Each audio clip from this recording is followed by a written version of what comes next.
ഭയം, ഭക്തി, ബഹുമാനം, ബബ്ബബ്ബ എന്ന ദിലീപിൻ്റെ പുതിയ ചിത്രത്തിൽ മോഹൻലാലിൻ്റേതെന്ന് പറഞ്ഞ് പ്രചരിച്ച ചിത്രം സത്യത്തിൽ ബിഗ് ബോസിൻ്റെ പ്രചരണ വീഡിയോയിലേത് ആയിരുന്നു.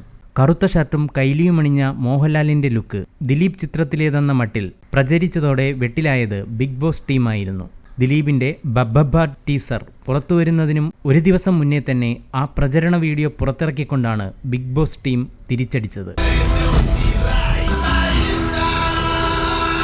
വളരെ പ്രതീക്ഷയോടെ പ്രേക്ഷകർ കാത്തിരിക്കുന്ന ചിത്രമാണ് ബബ്ബബ്ബ. അതുകൊണ്ട് തന്നെ സോഷ്യൽ മീഡിയയിൽ അതിൻ്റെ ടീസർ വമ്പൻ ചലനമുണ്ടാക്കുമെന്ന് ഉറപ്പായിരുന്നു. അതുകൊണ്ടാണ് ലാലേട്ടൻ്റെ കറുത്ത കുപ്പായത്തിലുള്ള മാസ് വരവ് ബബ്ബബ്ബയ്ക്കും ഒരു ദിവസം മുന്നേ നിശ്ചയിച്ചത്. മാത്രമല്ല, പിന്നാലെ വന്ന ദിലീപ് ചിത്രത്തിൻ്റെ ടീസറിൽ അതേ കറുത്ത ഷർട്ടിട്ട ദിലീപിൻ്റെ മാസ് ലുക്കും ഉണ്ടായിരുന്നു. ഏതായാലും ലാലേട്ടൻ്റെ ബിഗ് ബോസ് ടീസറും ദിലീപിൻ്റെ ബബ്ബബ്ബ ടീസറും ഒരുപോലെ ഹിറ്റായതിൻ്റെ സന്തോഷത്തിലാണ് ആരാധകരും അണിയറക്കാരും. ഈ വാർത്ത ഇഷ്ടമായാൽ സബ്സ്ക്രൈബ് ചെയ്യൂ ബബിൾകം മീഡിയ.